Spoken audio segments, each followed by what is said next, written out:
ఉపన్యాసంలో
గురుర్బ్రహ్మా గురుర్విష్ణుః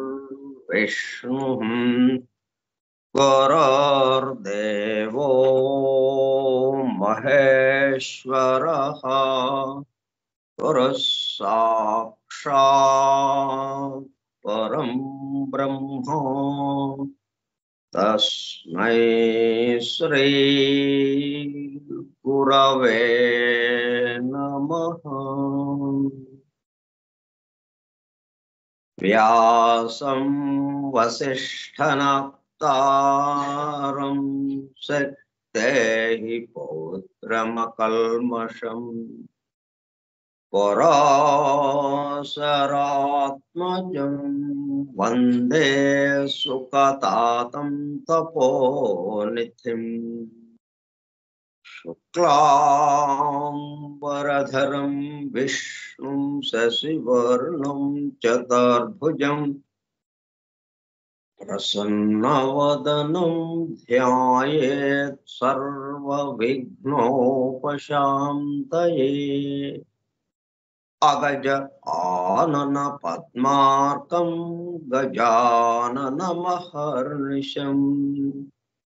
అనేకదం తం एकदन्तमुपास्महे वक्रतुण्ड महाकाय कोटिसूर्यसमप्रभ निर्विघ्नं कुरु मे देवा सर्वकार्येषु सर्वदा। सरस्वती नमस्तुभ्यं वरदे कामरूपिणी वेद्यारम्भं करिष्यामि सिद्धिर्भवतु मे सदा।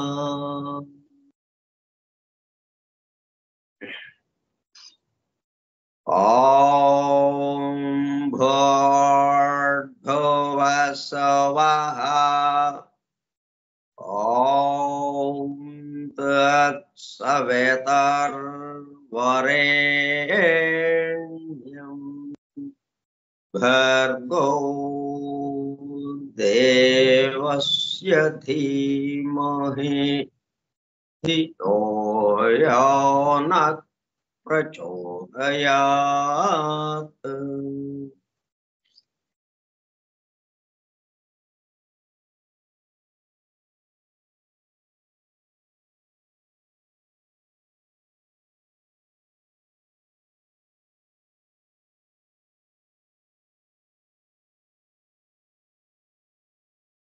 వాసుదేవ కార్యక్రమ పరిచయ పత్రం.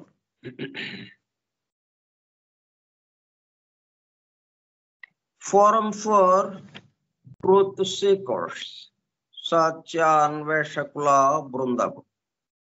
పరమ గురువులు హెలినా పెట్రోవ్నా బ్లవెట్స్కీ ద్వారా సమస్త మానవాళి ఆధ్యాత్మిక అభివృద్ధి పరిపూర్ణతల కొరకు అందించిన మ్యాగ్నమ్ ఓపస్ పరమ అద్భుత దివ్య గ్రంథము ద సీక్రెట్ డాక్ట్రిన్, రహస్య సత్య సూత్రము, వాల్యూమ్ 1 కాస్మోజెనసిస్, ప్రథమ సంపుటము బ్రహ్మాండోత్పత్తి క్రమము. Part 1 Cosmic Evolution in 7 stanzas from the Book of Dhyan. ప్రథమ భాగము ధ్యాన గ్రంథంలోని 7 స్టాంజాసులలో వివరింపబడిన బ్రహ్మాండ పరిణామం.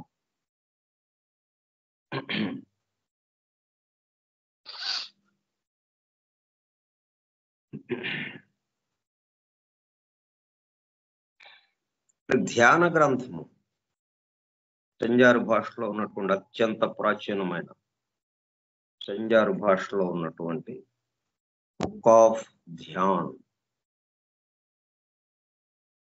దాంట్లో చెప్పబడ్డ విషయాలు ఇప్పుడు మనం వివరించుకుంటున్నాం. ధ్యాన్ అని ఎందుకు చెప్పబడింది? ధ్యానము ధ్యానము అంటే గమనిస్తూ ఉండడం, గమనిస్తూ ఉండగా ఆ గమనించేవాడుగా మారిపోవటం.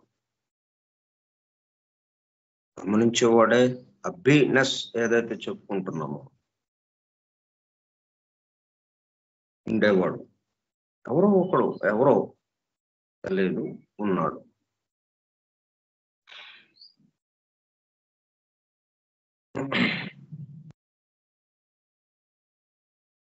ఎందుకంటే వాడు గమనించేవాడుగా ఉండడం వల్ల ఇక్కడ ఏమైంది, మనం వాడిని గమనించలేము. ఎందుకంటే వాడిని గమనించడానికి ఏది వాడుతున్నాము? ఆయన యొక్క గమనకే వాడుతున్నాం. ఆయన గమనించడం ద్వారానే మనం అన్ని తెలుసుకుంటున్నాం. ఇంకా ఆయన ఎక్కడ తెలుసుకోగలుగుతాం మనం? అందువల్ల అది బీనెస్ అని వచ్చేసింది. బి ఉండటమే. ఆయన సంగతి ఏంటి అని మనం వివరించుకోవటానికి అవకాశం లేని స్థితి అన్నమాట. ఇంకా మనం ఎన్ని వివరించుకుంటున్నాయి ఎక్కడవి? బీయింగ్ తర్వాత విషయాలు అన్నమాట. ఆయన సంకల్పించిన తర్వాత నుంచి జరిగింది ఏదైతే ఉందో వాటిని కొంతవరకు మనము ఊహించుకోగలుగుతాం. దృశ్యమానంగా దర్శించగలుగుతాం. అందువల్ల అది బీయింగ్ లాగా వచ్చింది. అలా జరుగుతూ ఉంది, ఆయన నుండి జరుగుతూ ఉంది అన్నదానికి బీయింగ్ అని వచ్చింది. అయితే కొద్దిసేపటికి మనం గమనించే వాళ్ళంగా ఉండడం లేదు. గమనించేవాడిని బట్టి ఇది వస్తా ఉంది కదా. గమనించేవాడు లేకపోతే ఆ గమనించేవాడు ఎల్లప్పుడూ ఉంటాడు. మనం సృష్టిలో భాగం కాబట్టి, సృష్టిలో భాగం ఎప్పుడు కూడా సృష్టి ధర్మమైనటువంటి లా ఆఫ్ పీరియాడిసిటీ, పర్యాయత్వ ధర్మాన్ని అనుసరించి యాక్టివిటీ రెస్ట్, పని విశ్రాంతి, రాత్రి పగలు ఇట్లాగా ఉంది కాబట్టి, అలాగే మన్వంతరం ప్రళయ స్థితి, సృష్టి స్థితి, ఆ మన్వంతరం స్థితి, ప్రళయ స్థితి, ఈ రెండిటికి ఆధారంగా ఉన్నది. అంటే ప్రళయ స్థితి అన్నప్పుడు నాన్ బీయింగ్ అనుకుంటున్నాం. మన్వంతర స్థితిలోనేమో బీయింగ్ అంటున్నాం. ఈ రెండింటిని కలిపి వన్ బీయింగ్ అంటున్నాం అన్నమాట. అందుకని ధ్యాన గ్రంథము అని దానికి పేరు పెట్టబడింది. ధ్యానంలో ఏం జరుగుతుంది? క్రమక్రమంగా ఆ గమనించేవాడి వెంక చూస్తూ ఎలా మనం జరుగు మనలో గమనిక ఎలాగా జరుగుతోంది అన్న దాంట్లోకి వెళ్ళిపోయి గమనించేవాడుగా మారిపోతాం.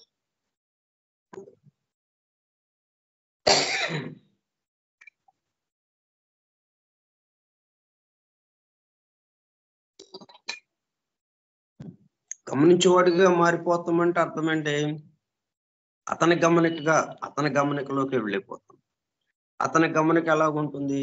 సమస్త విశ్వము దీన్ని అతీతంగా ఉన్నవాడు. దీనికి ఆధారంగా ఇంకోటి ఏదో ఉండాలి కదా, దీనికి కారణం ఇంకొకటి ఏదో ఉండాలి. అట్లా దీనికి అతీతంగా కూడా దాన్ని కలిపి ఆయన గమనిస్తూ ఉన్నాడు.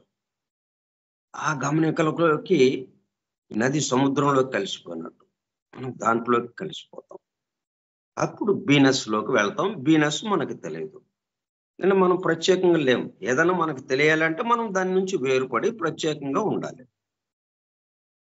మనం దానిగా అయిపోయాం. బి అంతే, బీనస్. అది being, non being, one being. అట్లాగా మనకి ఈ ధ్యాన గ్రంథంలో, బుక్ ఆఫ్ ధ్యాన్లో వివరింపబడింది. గ్రంథ పఠనము, అధ్యయనము, అవగాహన, ఆత్మదర్శనము కార్యక్రమము. 131వ పాఠము 24/4/2024 బుధవారము సాయంత్రం 4:30 గంటలు. 4తో నిండిపోయింది. 24/4 సంవత్సరం కూడా 2024. The secret doctor Skype group లో సుదూర ప్రాంతాలలో ఎవరింట్లో వారు హాయిగా విశ్రాంతి తీసుకుంటూ ఏకకాలంలో ఒకేసారి ఏమి చేస్తున్నాము? వింటున్నాము. ఏమి వింటున్నాము?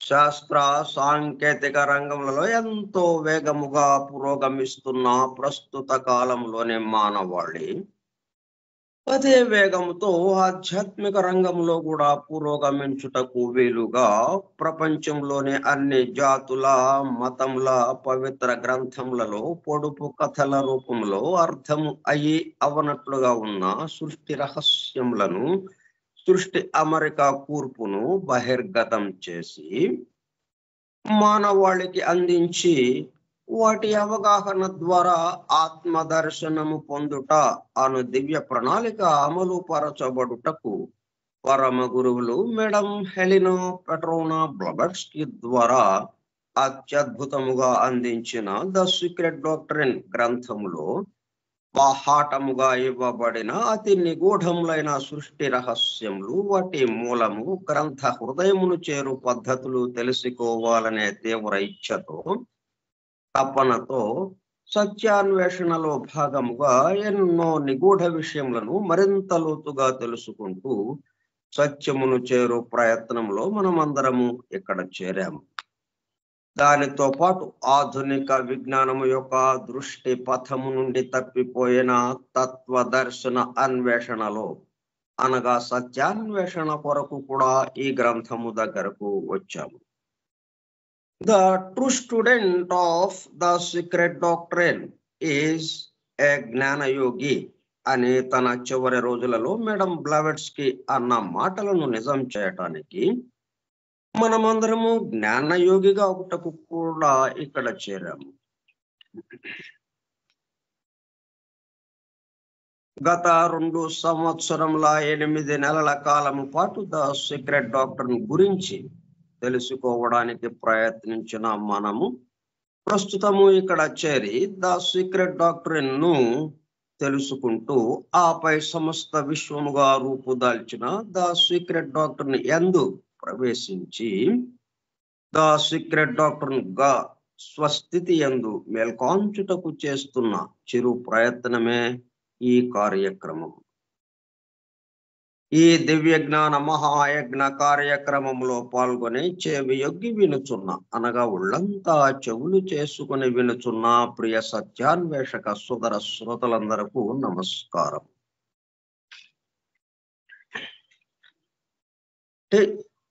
వీటిని అలాగా, ఎందుకంటే వీటి మీద మనము పెద్దగా ఆలోచన చేయాల్సిన విషయం గానీ ఏమి లేదు. రోజు వింటున్నవే. మనం వెంకటేశ్వర స్వామి సుప్రభాతం రోజు వినేవే, అవే మాటలు, అవే పదాలు. అందువల్ల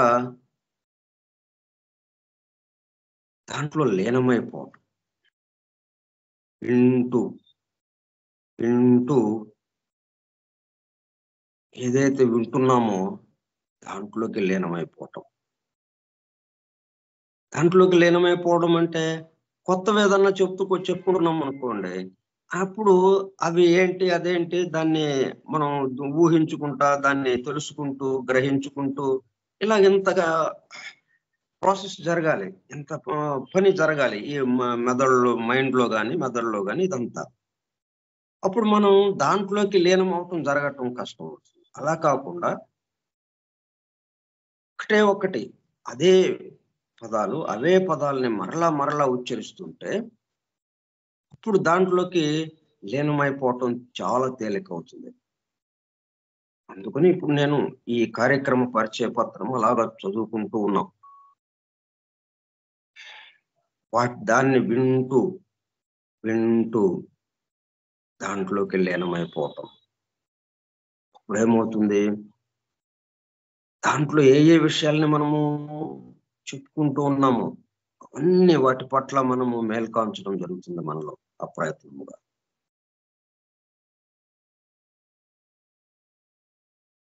ఇది చెప్పుకోబోయే పాఠానికి సంబంధించి చక్కగా అర్థం చేసుకోవటానికి మొత్తం మన ఇంటి తలుపులన్నీ, కిటికీ తలుపులన్నీ తీసి ఉంచినట్టు అవుతుంది. చక్కటి గాలి, చక్కటి వెలుతురు లోపలికి ప్రవేశిస్తూ ఉంటుంది. ఈ విషయ గ్రహణము చక్కగా జరుగుతూ ఉంటుంది అని బెసెంట్ ద్వారా ప్రసాదింపబడిన యూనివర్సల్ ప్రేయర్ ఇన్వొకేషన్.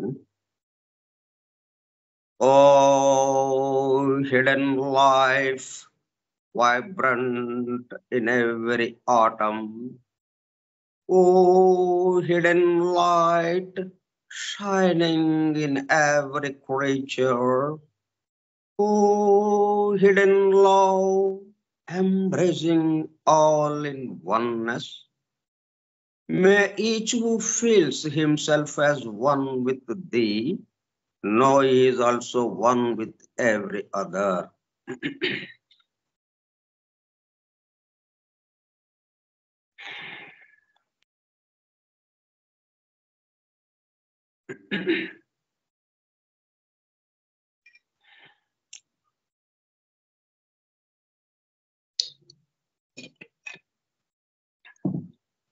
మనం స్టాంజా 1 మొదటి స్టాంజాలో 7వ శ్లోకంలో ఉన్నాము. 6 శ్లోకాలు పూర్తి చేసుకుని 7వ శ్లోకం. 7వ శ్లోకంలో కూడా మొదటి భాగం పూర్తి చేసుకున్నాం. 2వ భాగానికి సంబంధించి వివరించుకుంటున్నాం. మొదటి భాగం ఏంటి? The causes of existence had been done away with. అంటే ఇంతకు ముందటి వ్యక్త సృష్టి, ఇప్పుడు ఎగ్జిస్టెన్స్ ఇప్పుడు లేదు కదా, ఎగ్జిస్టెన్స్ కి మనం లేము ఇక్కడ. అది ఎగ్జిస్టెన్స్ ఉంది. The causes of existence had been done away with. ఇంతకు ముందటి వ్యక్త సృష్టి ఉనికికి ఆధారమైన కారణాలు తొలగించబడగా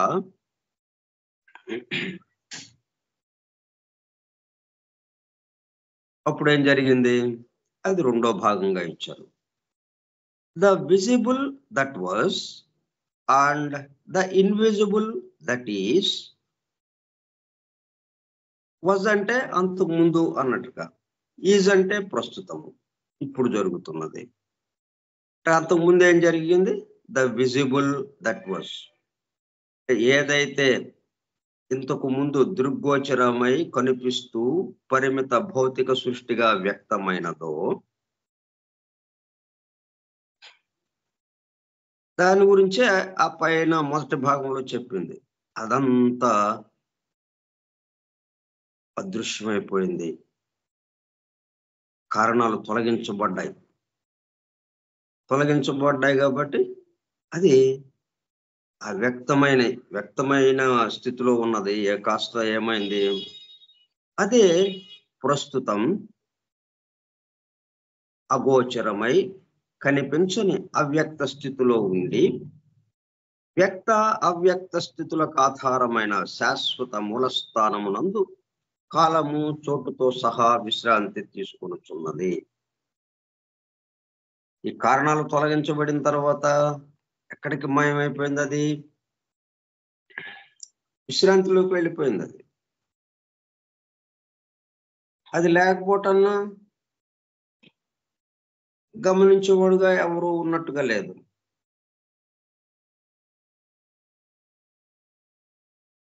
తెలుసుకునేవాడు లేడు కాబట్టి తెలియబడేది ఉండదు.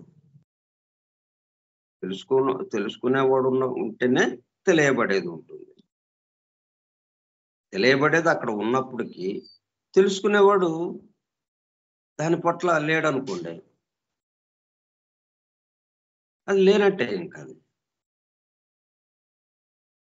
మనం గాఢ నిద్రలో ఉన్నాం. మన ఇంట్లోనే గదుల్లోనే సామాను, మనం పడుకున్న మంచము, దుప్పటి, ఇవన్నీ మన గదిలోని సామాన్లు, వస్తువులు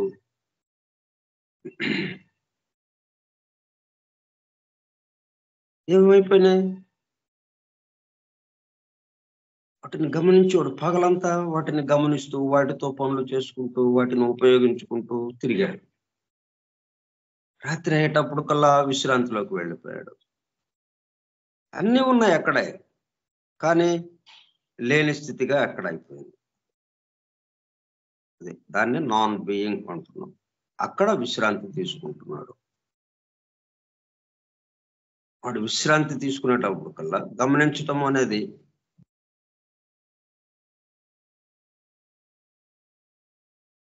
లేకపోవటంతో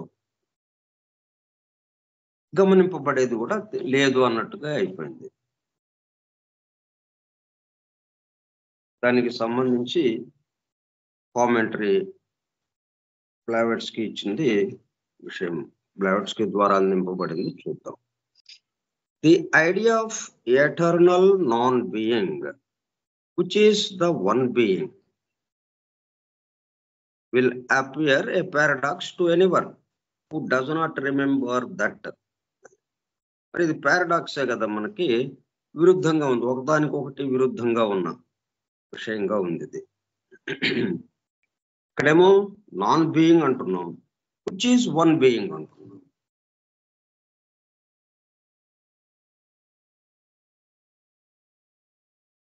అంటే అసంభవముగా, శాస్త్ర విరుద్ధంగా ఉన్నట్టుగా ఉంది అది. అయితే ఎట్లాగా అది will appear A paradox.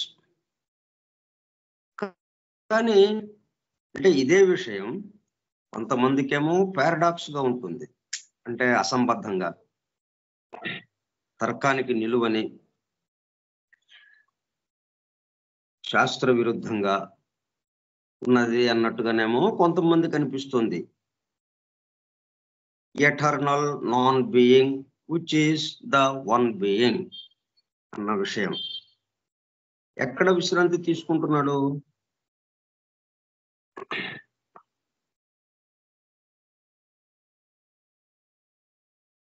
Non being లో విశ్రాంతి తీసుకుంటున్నాడు, కానీ వన్ బీయింగ్ అంటే జరుగుతూ ఉండేది, జరుగుతూ ఉన్నది, ఉన్నది అన్నది ఒకటి బీనెస్. అది ఎల్లప్పుడూ ఉండేది, మొత్తానికి సమస్తానికి ఆధారమైంది. అట్లాగా ఉన్నప్పుడు దాని నుంచి సృష్టి ప్రారంభం, దాని నుంచి ఒక సంకల్పం బయలుదేరినప్పుడు అప్పుడు అది బీయింగ్ అయిపోయింది. అంటే అప్పుడు తెలియబడుతుంది, తెలుసుకోవడానికి వీలుగా ఆ సంకల్పం నుంచి బహిర్గమించింది. అప్పుడు రెండుగా అయ్యేటప్పుడు కల్లా, అంటే దేశము కాలము రెండు వచ్చేటప్పటికి మనం గమనించటానికి, తెలుసుకోవడానికి, గ్రహించటానికి వీలు ఏర్పడింది. అక్కడి నుంచి దాన్ని ఏమంటాం? బీయింగ్ అంటాం. అంతకు ముందున్న స్థితిని బీనెస్ అంటున్నాం.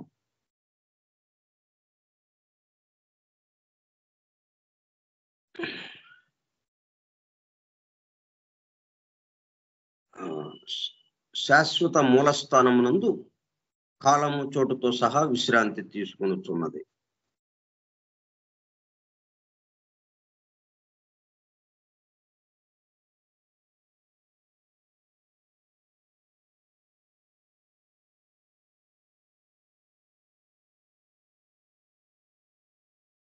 ముందు ఈ మూడు స్థితుల గురించి, అంటే మూడుగా మనకి చెప్పబడింది కదా, బీనెస్, బీయింగ్, నాన్ బీయింగ్.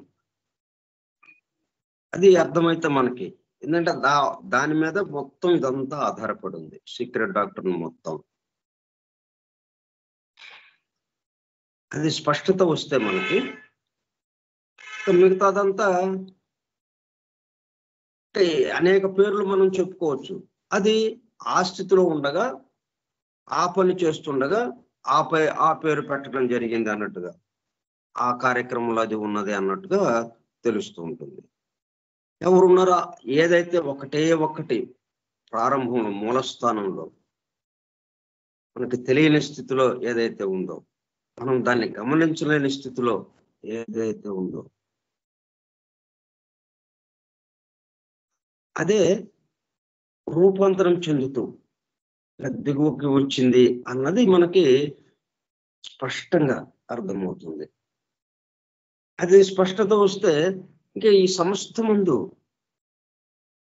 ఏ ఒకటి ఏదైతే ఉందో దాన్ని దర్శించడానికి అవకాశం ఉంది. దీనికి కొంచెం మరలా చెప్పుకోవాల్సిన అవసరం ఉంది. దీన్ని చెప్పుకుంటున్నాను దీన్ని.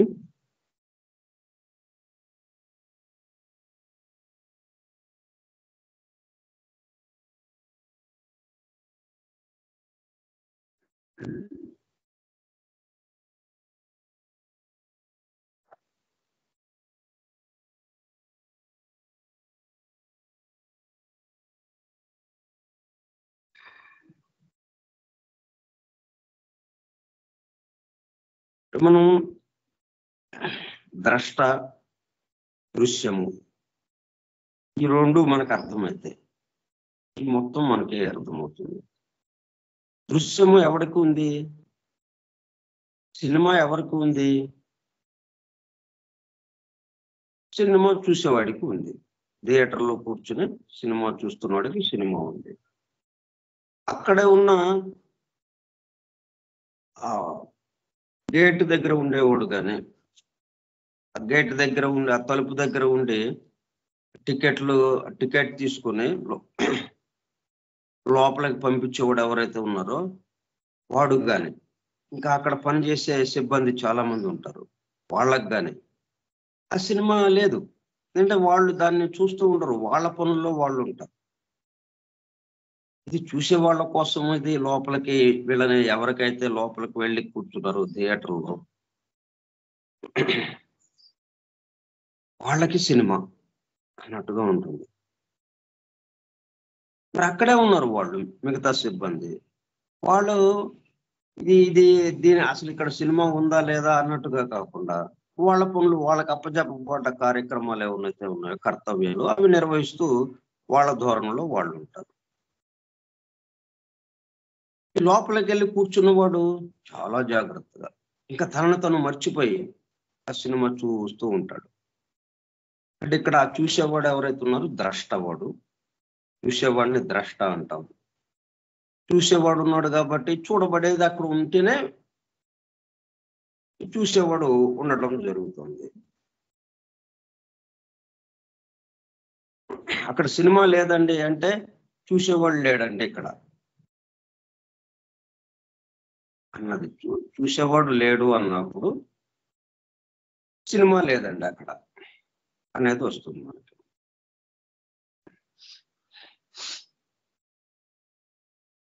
ఇప్పుడు ఇదేమైంది మనకి, ఆయన యొక్క సంకల్పం. ఆ సంకల్పం లేనప్పుడు ఏమీ లేదు అక్కడ చెప్పుకోవడానికి, మనం గ్రహించడానికి, చూడటానికి ఏమీ లేదు. మనం లేము ఇక. ఆయన దగ్గర సంకల్పం లేనప్పుడు మనం ఎక్కడి నుంచి వచ్చాము? ఆయన సంకల్పం తర్వాత, ఆ సంకల్పానుసారము తర్వాత స్థితుల్లో మనం వచ్చాము. ఈ ద్రష్టగా ఉన్న వాళ్ళం మనం. ద్రష్టని ఎందుకు అంటున్నాం? మనం ఈ ఖాళీ స్థలంలోకి వెళ్ళామనుకోండి, ఖాళీ ప్రదేశంగా ఉన్నది, విశాలంగా ఈ సముద్ర పొట్టుకి వెళ్ళామనుకోండి, విశాలంగా ఉంటుంది మనకి. అక్కడ భూమి ఆకాశము కలిసిన ప్రదేశం ఒక గీతలాగా కనిపిస్తూ ఉంటుంది మనకి. చుట్టూ స్ట్రైట్ గా కాకుండా, సరళ రేఖలాగా కాకుండా వృత్తాకారంలో గుండ్రంగా మన చుట్టూ ఒక రేఖలాగా అలాగ ఏర్పడుతుంది. మన చుట్టూ ఒక వృత్తాకార రేఖ ఏర్పడుతుంది. వృత్తం మధ్యలో మనం ఉన్నట్టు, మన చుట్టూ ఒక వృత్తము ఉన్నట్టు మనకు కనిపిస్తుంది.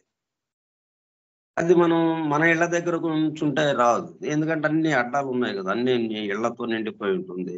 ఖాళీ ప్రదేశము చాలా తక్కువ ఉంటుంది, అందువల్ల అటువంటిది రాదు మనకి. ఇట్లా విశాలమైన ఖాళీ ప్రదేశంలో నిలబడి ఉన్నప్పుడు మనకు అలాగా దుర్గోచరం అవుతుంది, కనిపిస్తూ ఉంటుంది. అంటే మనం కేంద్రంగా ఉండి మన చుట్టూ ఉన్న దానికి వృత్తాకార పరిధిలో మనకు కనిపిస్తూ ఉంటుంది దృశ్యంగా. అప్పుడు ఎవరైతే మధ్యలో ఉన్నారో, ఎవరైతే చూస్తున్నారో వాడిని ద్రష్ట అంటాం. ఆ చుట్టూ ఉన్న దృశ్యము వీటి చేత చూడబడుతుంది. ఇప్పుడు ఉన్నాడు కాబట్టి అక్కడ ఆ దృశ్యం ఏర్పడింది. అంటే ఆ చుట్టూ ఉన్న హరైజన్ అంటాం దాన్ని, దిగ్మండల రేఖ, హరైజన్ ఏర్పడింది. అయితే హరైజన్ దానికి విడిగా లేదు. అక్కడ హరైజన్ ఉందంటండి, అందరం వెళ్ళి చూసొద్దాం పదండి అని అనటానికి అక్కడ ఏమి ఉండదు. అది దేవాలయం ఉందండి, ఆ దేవాలయం చాలా ప్రాముఖ్యత చెందింది, చాలా మంది వచ్చి దర్శించుకుంటూ ఉంటారు, పదండి వెళ్ళి చూసొద్దాం అని వెళ్ళి చూడటానికి అక్కడ ఒక దేవాలయం ఉంటుంది. కానీ ఈ హరైజన్ అట్లా ఉండదు. వాడు అక్కడ నిలబడ్డప్పుడు మాత్రమే అది ఏర్పడుతుంది. ద్రష్ట ఉంటేనే ఆ దృశ్యం ఏర్పడుతుంది. వీళ్ళిద్దరికీ అవినాభావ సంబంధం. ద్రష్ట లేనప్పుడు దిగ్మండల రేఖ ఉన్నట్టుగా, ఏర్పడినట్టుగా ఉండదు అక్కడ. ఈ ద్రష్ట లేనప్పుడు ఏముంటుంది? మొత్తం ఉన్నది దానికి ఫలానా అని చెప్పడానికి ఏమీ లేదు అక్కడ. అది బీనెస్ అంటే పరబ్రహ్మ తత్వం. మనం మామూలుగా ఈ పదాల్లో చెప్పుకోవాలంటే పరబ్రహ్మ తత్వం. ఈ స్థితిని మనకి ఒక వేదము, ఉపనిషత్తులు వీటిల్లో వర్ణింపబడింది.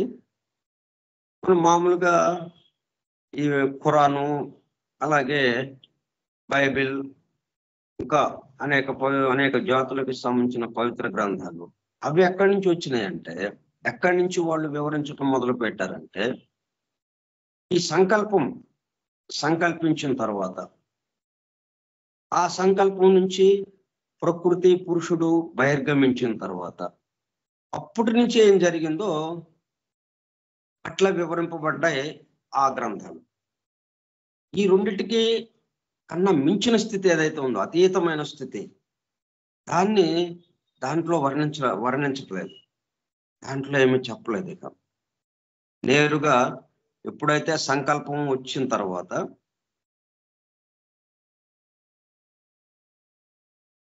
ఆ సంకల్పం నుంచి ప్రకృతి పురుషుడు అంటే pre cosmic root substance, pre cosmic ideation, ఈ ఇద్దరు బహిర్గమించారు, బయటికి వెడలినట్టుగా అయింది.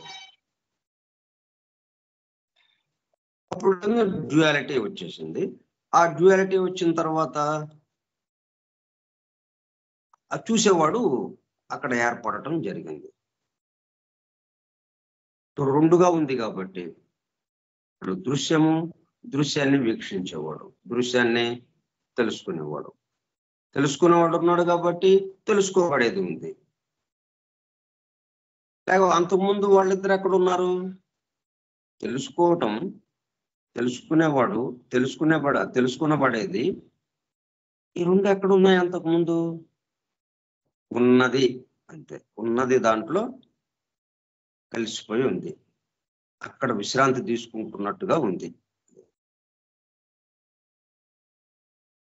వన్ బీయింగ్ అని అన్నాం దాన్ని. ఒక్కడు ఈ స్థితులన్నిటికీ వెనక్కి వెళ్ళి ప్రారంభ మూలస్థానం అది ఎక్కడది? సంకల్ప స్థితి. పావును పెక్కులు కావాలి అన్న సంకల్ప స్థితి దగ్గర అక్కడ ఇంకా సంకల్ప స్థితి వచ్చిన తర్వాత మాత్రమే మనము తెలుసుకోవటము, తెలుసుకోబడేది రెండుగా బయటికి రావటం. అంతకుముందు ఈ రెండు ఏమైనా అసంకల్పంతో సహా ఆయనలో నిద్రాణ స్థితిలో ఉంది, విశ్రాంతి తీసుకున్న స్థితిలో ఉంది, ప్రళయ స్థితిలో ఉంది. దాన్నే మనం పరనిర్వణ ఆ స్థితులుగా చెప్పుకున్నాం. పరబ్రహ్మమందు స్థానము కొని ఉన్నది, పరబ్రహ్మంలో లీనమై ఉన్నది. సమస్తము ఆయన యందు లీనమై ఉన్నది. వీళ్ళు being, non being, one being.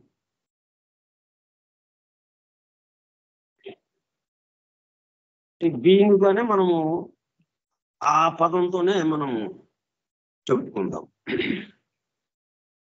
మళ్ళీ మనం వేదాంత పరిభాషలోకి వెళ్ళి ఆ పదాలని మనము గుర్తుపెట్టుకోవటం కాకుండా, బీయింగ్ అంటే మనకి వెంటనే దానికి సంబంధించిన విషయం గ్రహింపుకు వచ్చేటట్టుగా, దృశ్యమానంగా మనం దర్శించేటట్టుగా, అట్లా మనం దీంట్లో సీక్రెట్ డాక్టర్లో ఏ విధంగా అయితే ఇవ్వబడిందో అదే పదాలతో మనము ఆ విషయాన్ని నేర్చుకుందాం, ఆ విషయాన్ని మనము తెలుసుకుందాం, గ్రహించుదాం, అనుభూతి చెందుదాం. ఒకటి సంకల్పరహిత స్థితి, దాన్నే మనం బీనెస్. ఏం లేదు ఇక మనం బి అని ఉన్నది కూడా ఎప్పుడు చెప్పగలుగుతున్నాం? బయటకు వచ్చాక మనం ఎక్కడి నుంచి వచ్చామండి, మా ఇంటి దగ్గర నుంచి వచ్చామండి అని మనం రోడ్డు మీద కలుస్తాం. ఎక్కడి నుంచి వస్తున్నారు అని అంటే ఇంటి దగ్గర నుంచి వస్తున్నానండి అంటాడు, లేకపోతే మా ఊరు నుంచి వస్తున్నానండి అంటాడు.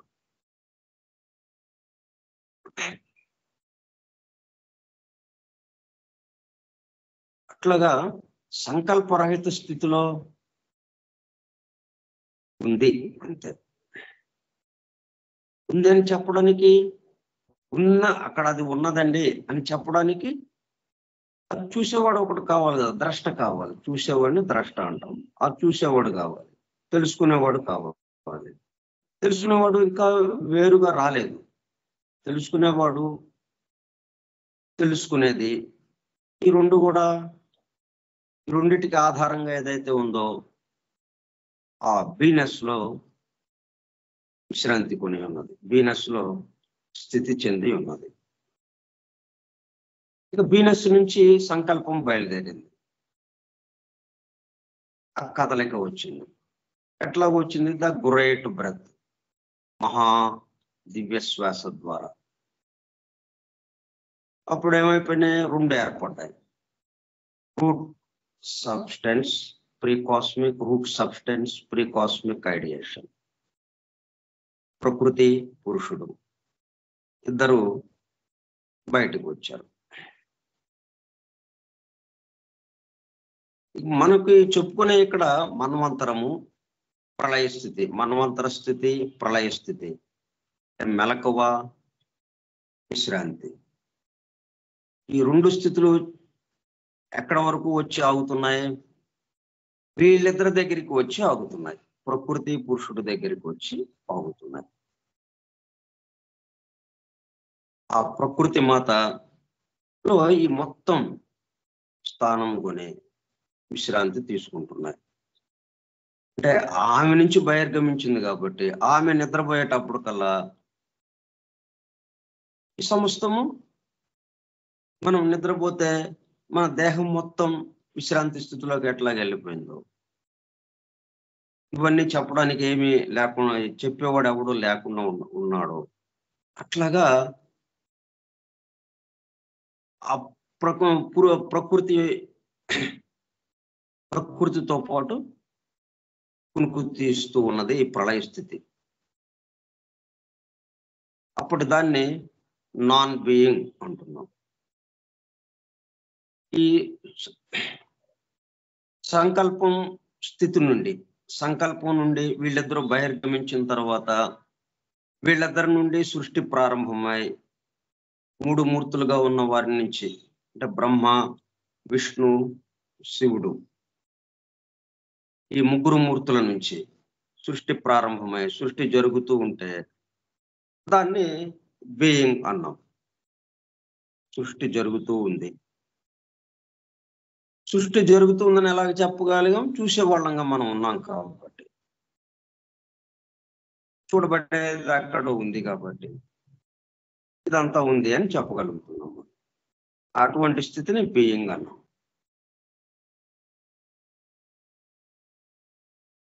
ఆ తర్వాత మనం ప్రళయ స్థితికి వచ్చేటప్పటికి మనం లేం, గాఢ నిద్రలోకి వెళ్ళిపోయాం, విశ్రాంతిలోకి వెళ్ళిపోయాం. దాంతో ఏమైంది? నాన్ బీయింగ్ లో మనం ఎక్కడ ఇప్పుడు ప్రస్తుతం విశ్రాంతి తీసుకుంటున్నాం? నాన్ బీయింగ్ అంటే ఎక్కడ స్తంభించిపోయినాయి, తమ కార్యకలాపాలన్నీ మొత్తం ఎక్కడ స్తంభించిపోయింది. యూనివర్సల్ మైండ్ కూడా లేదు అక్కడ, విశ్వ మనస్సు కూడా ఆగిపోయింది.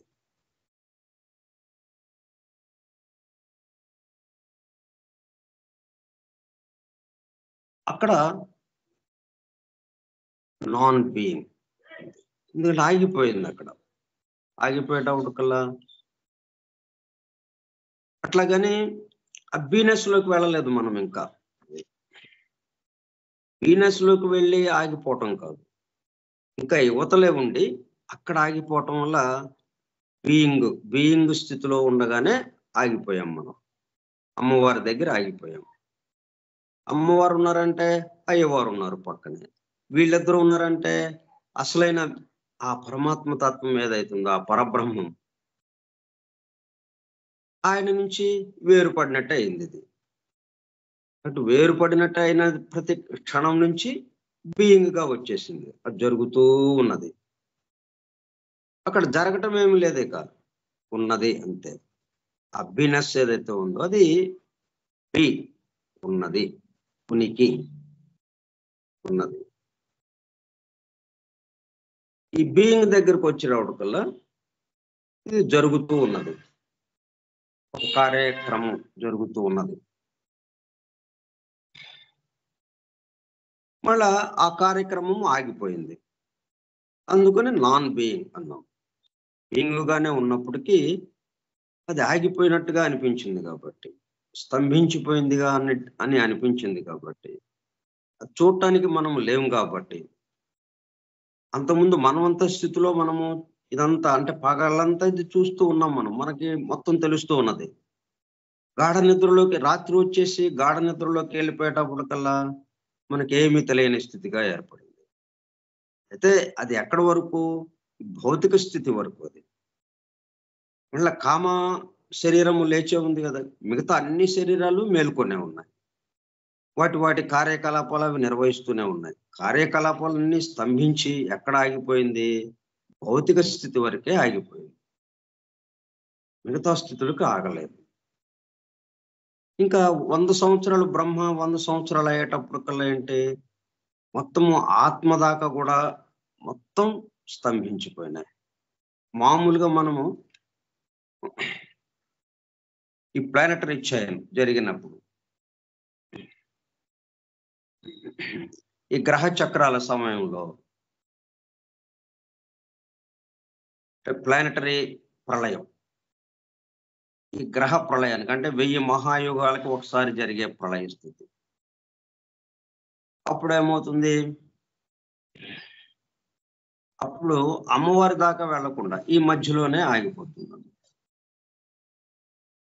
అంటే మనం రాత్రి నిద్రపోయినట్టుగా, మనం రాత్రి నిద్రపోయామంటే ఒక్క భౌతిక స్థితి మాత్రమే విశ్రాంతి వచ్చింది, ఆగిపోయింది. కామ శరీరం నుంచి అది మేల్కొని మొత్తం రాత్రి అంతా తిరుగుతూనే ఉంది. అది కామ శరీరంతో పాటు మానసిక శరీరము, మిగతా అన్ని శరీరాలతో కలిసి తిరుగుతూనే ఉన్నాయి మొత్తం. ఒక్క భౌతిక శరీరం మాత్రమే విశ్రాంతి కొని ఉన్నది అక్కడ. భౌతిక శరీరముతో పాటు ఉన్నటువంటి ఆ మెదడు, మనకి ఏదైనా కానీ సంకేతాలు వచ్చి మెదడులోకి వచ్చిన తర్వాత కానీ మనకి తెలియటానికి అవకాశం లేదు కాబట్టి, మెదడు కూడా నిద్రాణ స్థితిలో ఉంది కాబట్టి, గాఢ నిద్రలోకి వెళ్ళిపోయింది కాబట్టి, అందువల్ల ఏమైంది? కామ శరీరంలో కార్యకలాపాలు జరుగుతున్నప్పటికీ, మానసిక శరీరంలో జరుగుతున్నప్పటికీ, కారణ శరీరంలో జరుగుతున్నప్పటికీ అవి మనకు అందటం లేదు. ఎందుకంటే ఆ అందుకునేవాడు ఇక్కడ నిద్రాస్థితిలో ఉన్నాడు. అందువల్ల నాన్ బీయింగ్ అనాల్సి వచ్చింది. అక్కడ కార్యకలాపాలు జరుగుతున్నాయి, కానీ వాటిని అందుకునేవాడు, వాటిని దర్శించేవాడు, వాటిని చూసేవాడు, తెలుసుకునేవాడు ఇక్కడ నిద్రలో ఉన్నాడు. కాబట్టి అక్కడ జరగనట్టుగా అయిపోయింది అనమాట. అందుకు నాన్ బీయింగ్ అనాల్సి వచ్చింది.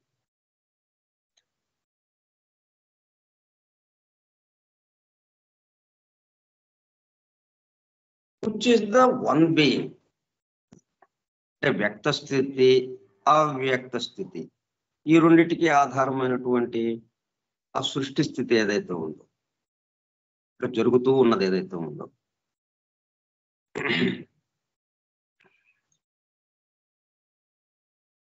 ఉన్నది అన్నప్పుడేమో అక్కడ కార్యకలాపాలు ఏమీ లేనట్టుగా ఆ పదం మనకి ధ్వనిస్తుంటుంది. ఉన్నది ఏం చేస్తుంది, ఏమిటి, అట్లా ఆ వివరాలు ఏమీ దాంట్లో లేవు. ఉన్నది అంతే. ఏం చేస్తుందో లేదు దాంట్లో. అది సృష్టిస్తోంది, తన కార్యకలాపాలను నిర్వహిస్తోంది అనేటప్పుడు కల్లా బీయింగ్ అనేది వచ్చేసింది. ఏదో చేస్తుంది, అది దాని ద్వారా జరపబడుతుంది. అయితే అట్లా జరపబడుతూ ఉన్నప్పటికీ చూసేవాడు ఉన్నప్పుడు ఆ మనవంతర స్థితిలో, సృష్టి స్థితిలో మనకి మనందరం ఉన్నాం కాబట్టి, మనం అందరం చూసేవాళ్ళం ఉన్నాం కాబట్టి, ఆ చూడబడేది తెలుస్తూ ఉంది కాబట్టి, తెలుసుకుంటున్నాము కాబట్టి అది బీయింగ్ గా మనం చెప్పుకుంటున్నాం. అయితే ఇప్పుడు మనం తెలుసుకునేవాడు లేడు, ఈ పాఠం వినేవాడికి పాఠం ఉంది కానీ వినని వాడికి పాఠం లేదు కదా. విన్నవాడికే పాఠం, వినని వాడికి పాఠం లేదు. ఒకవేళ ఏదైనా మధ్యలో అర్జెంటు పని ఏదైనా వచ్చి ఎవరితోనో మాట్లాడాల్సి వచ్చినప్పుడు ఇక్కడ ఓపెన్ చేసే ఉంటుంది, లైన్లో ఉన్నట్టే ఉంటుంది, జాయిన్ అయినట్టే ఉంటుంది, కానీ పాఠం లేదు వాడికి. వాడు ఆ పనిలో ఉండిపోయాడు. అట్లాగా ఉన్నప్పుడు నాన్ బీయింగ్ గా మనం చెప్తున్నాం. బట్ బీయింగ్ అయితే మొత్తం కలిపి బీయింగ్ లోనే ఉంది. ఏదో ఒక కార్యకలాపం జరుగుతూ ఉంది. ఎక్కడ కార్యకలాపాలు స్తంభించి పోయిన మొత్తము వీనస్ లోకి వెళ్ళినప్పుడే అప్పుడు మనం బీయింగ్ అన్నది లేకుండా బీగా ఆగిపోతాం. ఆ పరబ్రహ్మతత్వంలో ఉన్నది అన్న దాంట్లోకి ఆగిపోతాం. ఇప్పుడు ఏంటంటే జరుగుతూ ఉన్నది అన్న దాంట్లో ఉన్నాం. ఇప్పుడు వన్ బీయింగ్, ఎవరైతే ఈ సృష్టి సమస్తాన్ని నడుపుతూ ఉన్నారో, ఎవరైతే ఆధారంగా ఉన్నారో, ఆధారంగా ఉండి ఈ సృష్టి సమస్తాన్ని నడుపుతూ ఉన్నారో, సృష్టిస్తూ దాన్ని స్థితి చెందిస్తూ దాన్ని లయం చేస్తూ ఇట్లాగా మూడు మూర్తులుగా ఉండి ఎవరైతే చేస్తున్నారో వాడు అలాగ చేస్తున్నంతసేపు బీయింగ్ అన్న స్థితి అవుతుంది. అది ఆ బీయింగ్కే మాత్రమే రెండు రకాల స్థితులు ఉంటున్నాయి. అంటే మనం మెలకువగా ఉన్నప్పుడు బీయింగ్, నిద్రాస్థితిలో నాన్ బీయింగ్. అది లేనట్టుగా అయిపోతుంది కదా. విశ్రాంతిలోకి వెళ్ళేటప్పుడు కల్లా మొత్తం ఎక్కడ కారణాలు నిలుపుదల చేయబడ్డాయి, దాంతో పాటు కార్యాలు నిలుపుదల చేయబడ్డాయి. అంతకుముందు 6 శ్లోకాల్లో మనం అన్ని ఆగిపోయినాయి, ఎక్కడ అది లేదు ఇది లేదు అన్నట్టుగా చెప్పుకుంటూ వచ్చాం కదా. ఎందుకని అవన్నీ ఆగిపోయినాయి, అవన్నీ లేవు, ఉన్నా కానీ చూసేవాడు, గమనించేవాడు అక్కడ లేడు. గమనించేవాడు ఈ సృష్టి సంకల్ప స్థితి నుంచి ప్రారంభమైనటువంటి ప్రకృతి పురుషుడు అక్కడి నుంచి మాత్రమే ఆగిపోయింది. ఈ ప్రకృతి పురుషుడిని తన సంకల్పానుసారము ఈ ప్రకృతి పురుషులు బహిర్గమించడం అనేది అది నిరంతరము జరుగుతూ ఉంది. అందుకని ఆ బీయింగ్ అన్నది అలాగే ఉండిపోయింది. ఆ బీయింగ్కే కాసేపు ఉండడం, కాసేపు లేకుండడం, నాన్ బీయింగ్ అన్న స్థితిలో వస్తున్నాయి అన్నమాట. ఆ నాన్ బీయింగ్ అన్నదేమో ప్రళయ స్థితి అంటున్నాం, బీయింగ్ అన్నదేమో మన్వంతర స్థితి లేకపోతే సృష్టి స్థితి అంటున్నాం.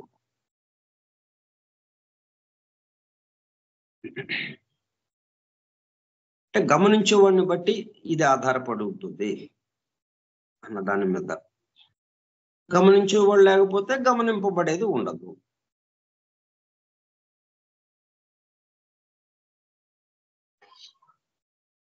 ఇంకా ముందుకు వెళదాం.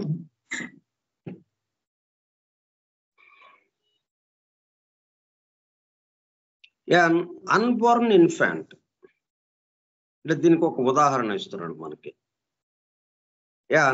అన్బోర్న్ ఇన్ఫాంట్ అంటే తల్లి గర్భంలో పెరుగుతూ ఉంది శిశువు. తల్లి గర్భంలో 9 మాసాలు నిండినాయి, ఇంకా ప్రసవింపబడాలి. నొప్పులు రాలేదు, నొప్పులు ఫలానా రోజు వస్తాయని చెప్పి డాక్టర్ ముందే హెచ్చరించాడు వాళ్ళ తల్లిని. ఫలానా రోజుకి మీకు నొప్పులు వచ్చి ప్రసవింపబడటం జరుగుతుంది. అక్కడ శిశువు ఉన్న స్థితిని బట్టి, ఆ గర్భంలో ఉన్నటువంటి ఆ శిశువు స్థితిని బట్టి డాక్టర్ చెప్పారు ఇలాగుంది. అటువంటి సమయంలో యాన్ ఇన్ఫాంట్ అన్బోర్న్ ఇంకా జన్మించలేదంటే ఎక్కడున్నారు మరి? తల్లి గర్భంలో ఉంది. ఆ శిశువు ఎక్కడ ఉంది? తల్లి గర్భంలో ఉంది. మరి అది శిశువు ఉంది అన్నట్టుగా మనకి ఎప్పుడు తెలుస్తుంది?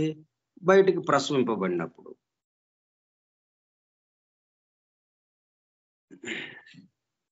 శిశువు లేదా అంటే మరి శిశువు లేదు మనకి, మన కళ్ళకి కనపట్లేదు కదా. శిశువు లేదా అంటే శిశువు ఉంది ఎక్కడ తల్లి గర్భంలో ప్రసవింపబడుతుంది. An unborn infant, who did think in our acceptation of that term? ఈ జనరిక్ టర్మ్ అన్నాం కదా, మనం ఎట్లాగా making it a specific instead of a generic term. అంటే మనం ఎక్కడ ఉన్నామో అంతవరకే ఆలోచిస్తాం. మనం మొత్తానికి సంబంధించిన ఆలోచన మనకి రాదు, ఎందుకంటే పరిమితం అయిపోయాం. స్థితి భేదం చేత సొలిడిఫై అవ్వడం వల్ల, ఘనస్థితిలోకి రావడం వల్ల మనం ఆ లక్షణాలన్నీ ఏమైనాయి? పరిమితం అయిపోయినాయి. పరిమితం అవడానా మన ఆలోచన ఎలాగా ఉంటుంది? స్పెసిఫిక్, అంటే ప్రత్యేకంగా దానికి సంబంధించిందే అన్నట్టుగా అక్కడతో ఆగిపోతాం. సాధారణంగా మొత్తం అన్నిటికీ కలిపి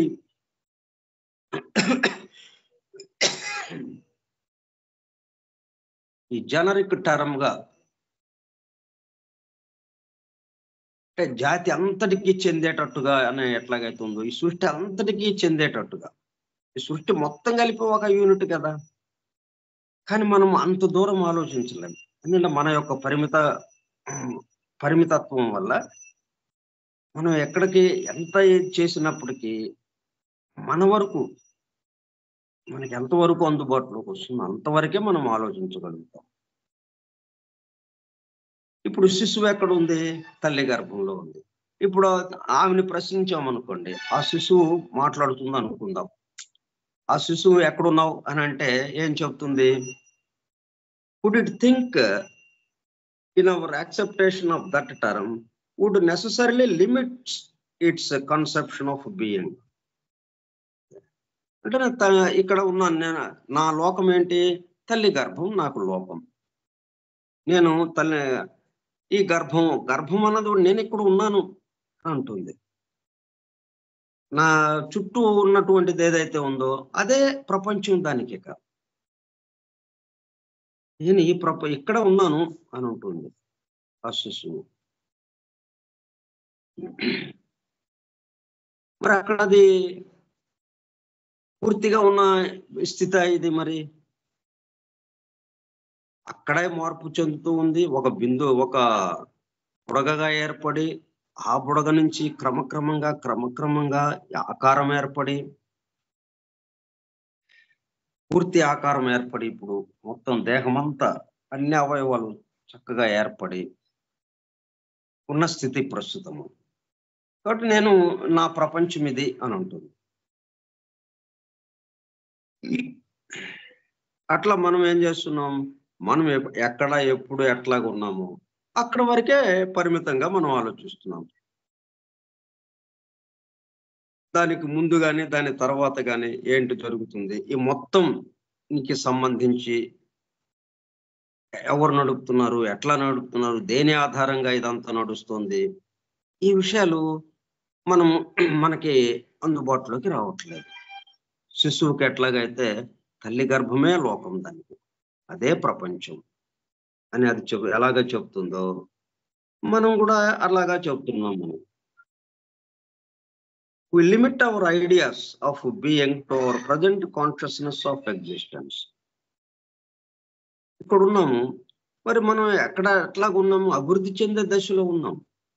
క్షణము అభివృద్ధి చెందుతూ ఉన్నాం. ఎక్కడో బయలుదేరాం,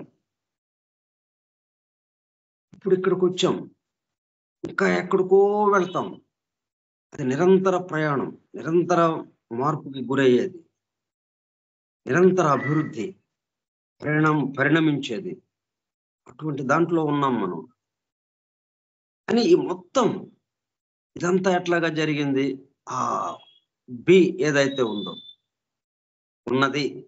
ఆ ఉన్నదాని నుంచి, ఆ పరబ్రహ్మం నుంచి ఆయన యొక్క సృష్టి సంకల్పం, ఆ సంకల్పం నుంచి ఎలాగా అయింది, ఇవన్నీ మనకి అందుబాటులో లేదు కదా. శిశువుని అడిగితే మనం ఏమని చెప్తుంది, would necessarily limit its conception of being. నేను ఇక్కడ ఉన్నాను అని చెప్తుంది. In a similar manner to the intrauterine life which alone it knows. ఆ గర్భాశయంలో, ఆ యుటరస్ లో ఒక భాగంగా ఉండే, యుటరస్ లో భాగంగా ఉన్నానని అనుకోవట్లేదు. అది తన చుట్టూ ఉన్న దాన్ని చూస్తూ నేను ఈ ప్రపంచంలో ఇక్కడ వెలుగుతూ ఉన్నాను అని అంటుంది. అది ఒక గర్భాశయం అని, ఒక యుటరస్ అని, అది ఒక తల్లికి సంబంధించింది అని, ఈ తల్లి తన యొక్క అనేక జన్మల్లో ఇదొక జన్మని తన తల్లికి, ఇదంతా ఈ సృష్టిలో భాగంగా జరుగుతూ పరిణమిస్తూ ఆమె పరిణామంలో ఉందని, ఈ సృష్టి పరిణామ దశలో ఉందని, పరిణమిస్తూ ఉందని, ఈ సృష్టి ఇంకొక ఆయన ఎవరో ఉన్నారు, ఈ మొత్తానికి ఆధారమైన వాడి యొక్క సంకల్పానుసారం ఇది జరుగుతూ ఉందని, ఈ జరగటానికి ఆ ప్రకృతి పురుషుడు వాళ్ళ ఇద్దరి యొక్క ప్రమేయంతో ఇదంతా జరుగుతూ ఉందని, ఇంత ఆలోచన ఉందా? లేదు. లిమిట్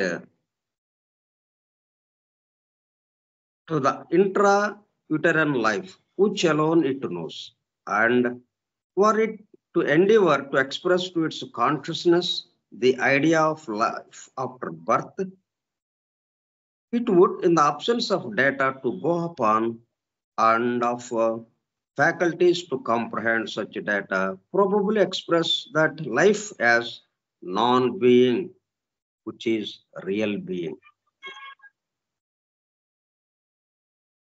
ఇప్పుడు ఆ శిశువు ప్రసవించబడేటప్పుడు కల్లా తనేమనుకుంటుంది, చనిపోయాను అనుకుంటుంది. ఇప్పుడు తను ఉన్న ప్రపంచంలో నుంచి బయటకు వచ్చేసింది అంటే అదేమవుతుంది,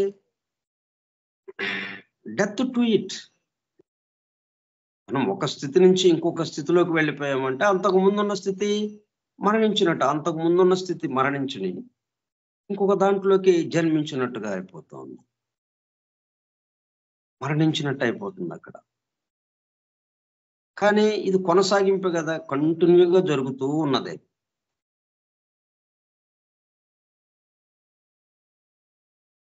కానీ the idea of life after birth, ఇప్పుడు అక్కడ మనకి బర్త్, దానికేంటి డెత్. అది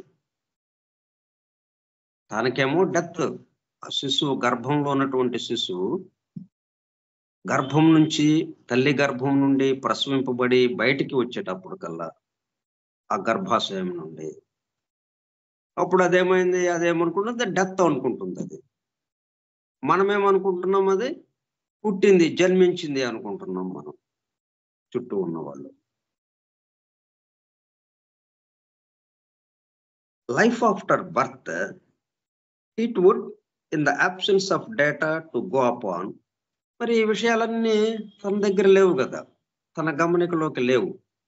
తన గమనికలోకి ఉందేంటి, ఆ యుటెరస్ లో ఉన్నటువంటి ఆ కొంచెం భాగం ఏదైతే ఉందో అదే ప్రపంచం. దాన్ని వదిలి వచ్చేసిందంటే ఇంకా చనిపోయినట్టు అయిపోయింది.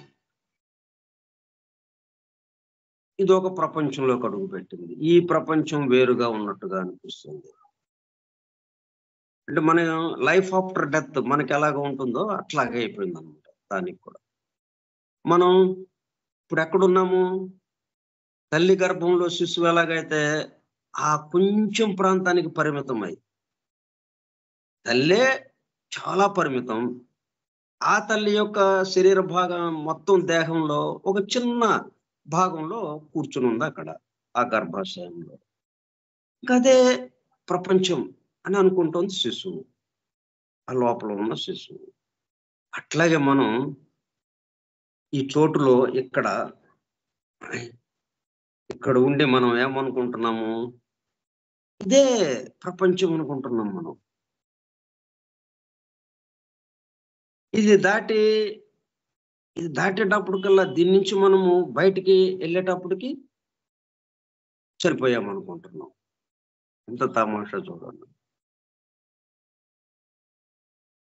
అది కూడా చనిపోయింది, శిశువు కూడా చనిపోయాను అన్నట్టుగా భావన వచ్చింది. ఎప్పుడైతే తల్లి గర్భం నుంచి ప్రసవింపబడిందో ఆ ప్రపంచానికి సంబంధించి తను చనిపోయింది. ఈ ప్రపంచానికి సంబంధించి జన్మించింది అన్నట్టుగా అవుతా ఉంది. అంటే అట్లాగే మనం ఇక్కడ జీవిస్తూ ఉన్నాము. అంటే ఇక్కడ గర్భంలో ఉన్నాం మనం అన్నట్టుగా. ఇదే ప్రపంచం అనుకున్నాం, ఇదే ఉన్నదంతా అని అనుకున్నాం. మనం చనిపోయాం, మరణించేటప్పటికి ఇంకా ఏమీ లేదు అన్నట్టుగా అయిపోయింది. కానీ ఆఫ్టర్ డెత్ మరి స్టేట్స్ ఎన్ని ఉన్నాయి, మరణానంతర స్థితులు. మళ్ళీ అవన్నీ అయిపోయి మళ్ళీ తల్లి గర్భంలో ప్రవేశించేదాకా ఎంత కథ నడుస్తుంది. మరి అవన్నీ లేవు. అంటే పరిమితమైనటువంటి దీంట్లో ఉండడం వల్ల మనం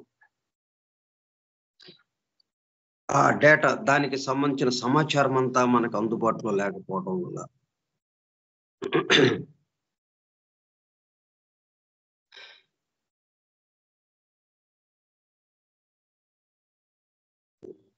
uterine life which alone it knows, and were it to endeavor to express to its consciousness the idea of life after birth, a death to it, it would, in the absence of data to go upon and of faculties to comprehend such data, probably express that life as non-being, which is real being.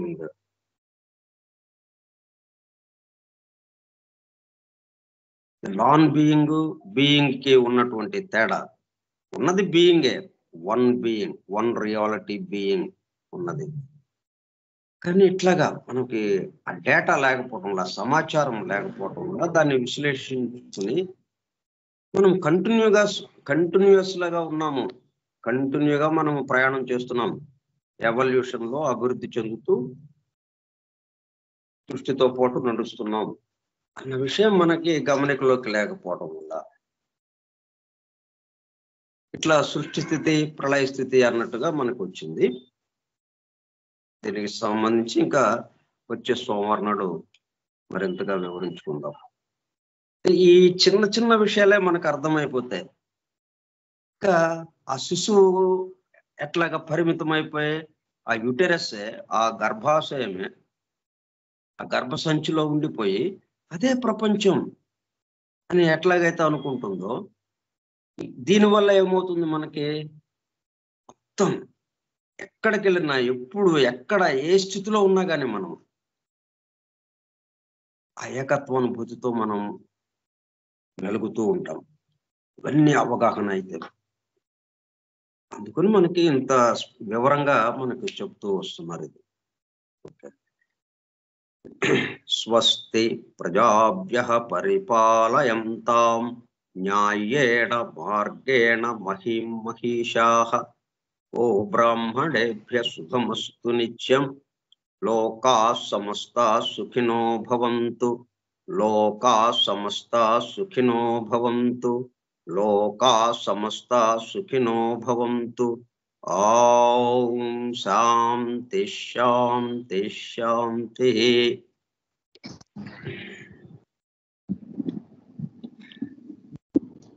ఇప్పుడు ఆ శిశువు ఎట్లాగైతే గర్భసంచిలో ఉండి అదే ప్రపంచం అనుకుంటూ అక్కడ చనిపోయాను ప్రసవింపబడినప్పుడు, ఆ ప్రపంచానికి సంబంధించి చనిపోయాను నేను అని ఎట్లాగైతే అనుకుంటావు, ఇక్కడ జన్మ తీసుకున్నప్పుడు, అంటే అక్కడ చనిపోయినా ఇక్కడ జన్మించినా కంటిన్యూగా ఉంటూనే ఉంది అది. అట్లాగే మనం కూడా. కాబట్టి మన చేత ఈ కార్యక్రమాన్ని నడిపిస్తున్నటువంటి మొత్తానికి ఆధారమైన వాడు ఎవరైతే ఉన్నారో ఆ బీయింగ్ కు ముందున్న స్థితి బీనెస్, ఆ పరబ్రహ్మానికి మనం ప్రణామాలు సమర్పించుకుందాం. వాసుదేవ.